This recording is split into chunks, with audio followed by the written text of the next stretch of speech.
Hello students, today we are going to start our new chapter 6, Understanding our Criminal Justice System. आप लोग भी अपने book खोल लीजिए ताकि अच्छे से और समझ आए. ओके, स्टोरी देखते हैं. 1876 डेट.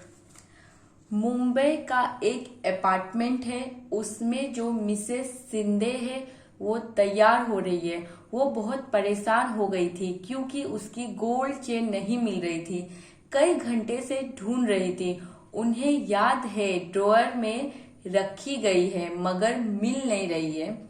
शांति जो 3 साल से उनके घर में काम कर रही है, नौकर है. फिर मिसेस सिंधे को यकीन हो गया कि शांति ने ही उसका सोने की चेन चुराई है. शादी में इनको जाना था. हस्बैंड ने कहा जल्दी से तैयार हो जाओ. फिर अपने हस्बैंड को बोलती है मेरी गोल्ड की चेन नहीं मिल रही है. मुझे शांति पे डाउट है क्योंकि शांति मेरे रूम की सफाई करने में बहुत टाइम लगाती है. मिसेस सिंधे ने कहा शांति से, क्या अब तुमने चोरी भी करनी शुरू कर दी, वो भी मेरी गोल्ड की चेन?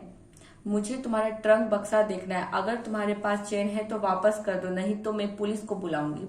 जब मिसेस सिंधे शांति का ट्रंक चेक करती है तो उसमें 10,000 रुपए रखे हुए मिले इन्वेलप में. फिर मिसेस सिंधे चिल्लाने लगती है, शांति ने ही मेरी चेन चुराई है सोने की, नहीं तो 10,000 कहाँ से आएंगे इसके पास. इसने मेरी चेन बेची होगी और वो ये उसके ही पैसे है. फिर शांति बोलती है मैं और मेरे भाई 1 साल से ये पैसे बचा रहे हैं ताकि हम गांव में एक बुल खरीद सके. फिर कहती है हम लोग जब गांव जाएंगे तो बुल खरीदेंगे. मैं इनोसेंट हूँ, मैंने कुछ भी गलत नहीं किया है. Mr Sindhe has come to the police station FIR लिखाने के लिए क्योंकि मेरे घर में चोरी हो गई है. मेरी पत्नी की सोने की चेन चुरा ली गई है. फिर sub inspector Rao mister Shinde की FIR लिखते हैं. सच स्टोरी है ये. मिस्टर सिंधे SI राव के साथ अपने घर आते हैं. मिस्टर सिंधे और मिसेस सिंधे ने जो जो चोरी के बारे में बताया मैं पूरा स्टेटमेंट लिखूंगा इसमें FIR में. करेक्ट. शांति की जो पैसे वाली इन्वेलप थी ना, वो एक्सपेक्टर ने सील कर दिया और अपने पास रख लिया एक एविडेंस के तौर पे, सबूत के लिए. और शांति को अरेस्ट कर रहा हूँ, उसको पुलिस स्टेशन लेकर जा रहा हूँ. फिर शांति कहती है मुझे मत ले जाओ. फिर शांति कहती है मैंने नहीं चुराया, मैं इनोसेंट हूँ, ये मेरी मेहनत की कमाई है, आप लोग ने मेरे बक्से से निकाली है. सुशील शांति का भाई आता है और गिड़गिड़ाने लगता है. SI राव के सामने रिक्वेस्ट करता है, शांति ने कुछ नहीं किया, उसको छोड़ दो. फिर SI कुछ कहता है हमने शांति को अरेस्ट किया है क्योंकि शांति ने गोल्ड चेन चुराई है. जाओ कोर्ट से कोर्ट से बेल लेकर आओ. शांति का भाई बोलता है मैं कहाँ से कोर्ट जाऊं, कैसे वकील हायर करूंगा, मैं और मेरी बहन की सारी कमाई तो आपने सील कर ली है. 10,000 तो हमारी मेहनत की कमाई थी. फिर SI जो सुशील को भी 2 दिन के लिए रख लेते हैं जेल में और मारा पीटा जाता है उसको. और ये जबरदस्ती बुलवाने को कहा कि सुशील और उसकी बहन का गैंग चलाते हैं. न्यूज में देखते हैं ना कि पूरा गैंग है जो जगह जगह के इलाकों में चोरी कर रहे हैं. सुशील से जबरदस्ती कबूल करने की कोशिश की. गैंग चलाते हैं और लोगों के घरों से सोने चांदी की चोरी करते हैं और खूब मार पिटाई हुई सुशील की. बार बार शांति का भाई ये कहता था कि मैं इनोसेंट हूँ, मैंने कुछ नहीं किया, मैं तो बस फैक्ट्री में काम करता हूँ, प्लीज मुझे यहाँ से जाने दो. अब 23/8/6 डेट में कोर्ट ने बेल तो ग्रांट कर दी शांति को 1 महीने बाद, मगर बेल के बाद 20,000 रुपए डिपॉजिट करना होता है. पर उसके पास कोई पैसे तो थे ही नहीं. शांति बहुत परेशान हो गई, बेल तो मिल नहीं रही थी. लेकिन बेल मिल भी गई तो 20,000 नहीं है उसके पास, उसको जेल में ही रहना पड़ेगा। शांति सोचने लगी, मेरा क्या होगा, मैंने तो कुछ भी गलत नहीं किया, फिर भी जबरदस्ती जेल में पड़ी हुई हूँ। मैडम ने मेरे पे इल्जाम लगाया, पर मैंने तो कुछ ऐसा किया ही नहीं। मेरे मेहनत के 10,000 कहाँ से आएंगे? मेरे मेहनत की कमाई थी, वो जो भाई बहन इतने सालों से सेव कर रहे थे, क्या वो 10,000 मेरे मुझे मिलेंगे? फिर डेट 14/9/8 में पुलिस ने एक चार्जशीट बनाई इन द मजिस्ट्रेट कोर्ट, और मजिस्ट्रेट कोर्ट में पूरी की भेज दी गई। जो पुलिस ने चार्जशीट बनाई थी, कोर्ट ने शांति को भी उसकी एक कॉपी दे दी और विटनेस की कॉपी भी शांति को दे दी। शांति ने कहा, मेरे पास वकील नहीं है मेरे केस लड़ने के लिए, और मैंने चोरी नहीं की है, मैं इनोसेंट हूँ, बेकसूर हूँ। अगर कोई गरीब है और वो वकील लॉयर हायर नहीं कर सकता है तो सरकार उसको लॉयर देती है। According to Article 22 of the Constitution, every person has a fundamental right to be defended by a lawyer. According to Article 39A of the Constitution, place a duty upon the state to provide lawyer to any citizen who is unable to engage one due to poverty or other disability.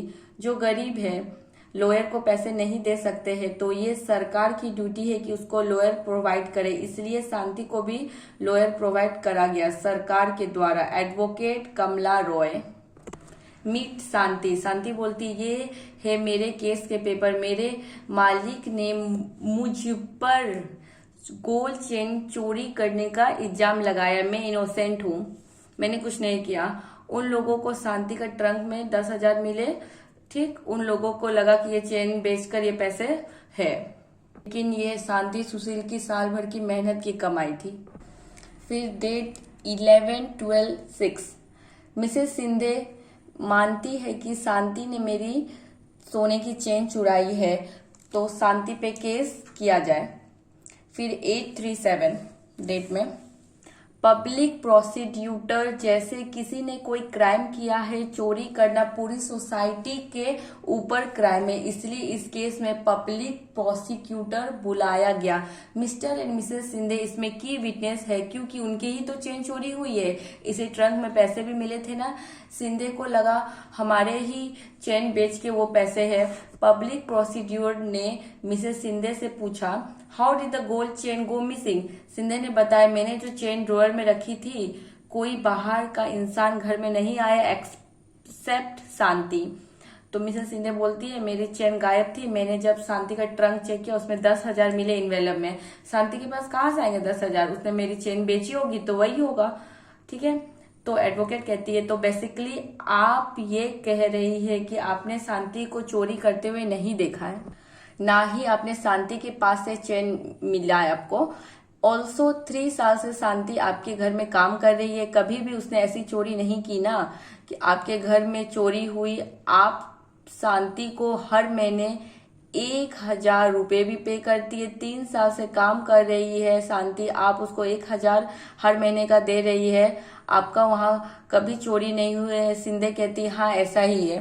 फिर 24/7 date में advocate Roy सुशील के मालिक को बुलाया जाता है, जिसने सुशील को जॉब पे रखा था डिफेंस विटनेस के तौर पे, और वहां प्रोवाइड कर देती है कि जो 10,000 शांति के ट्रंक से मिले वो शांति और सुशील के ही है मेहनत के। फिर 14/5/7 डेट में ट्रायल खत्म होने वाला था, तब सुशील को पता लगता है कि इंस्पेक्टर शर्मा ने एक गैंग को पता लगाया है कि जो गहने चुराते हैं। सिंधे की जो पड़ोसी है उसमें गहने चुराने वाले की गैंग मिली है, जो कि चुराते हैं, उसके बारे में पुलिस को पूरा पता लग गया है। मिस्टर सिंधे के जो बेटे हैं उसके सारे दोस्त भी इस गैंग के पार्ट है। मिसेस सिंधे की चेन भी इसी गैंग में मिल गई।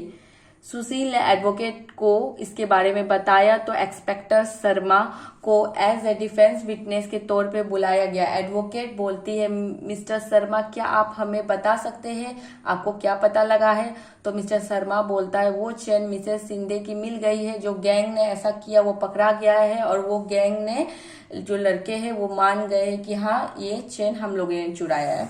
फिर 1577 डेट में जज सारी की सारी विटनेसेस की बात सुनती है। पूरी testimony inspector Sharma, advocate Roy की सुनने के बाद एडवोकेट रॉय बोलती है Shanti is innocent and should be acquitted, means छोड़ दिया जाना चाहिए शांति को और फ्री कर दिया जाए। जज बोलता है आपको फ्री कर दिया जाता है, सारे चार्ज से फ्री कर दिया जाता है। पुलिस आपका 10,000 दे देगी जो आपकी सील हो गई है। पुलिस वालों ने जो सील किया आपको मिल जाएगी आपकी मेहनत की कमाई।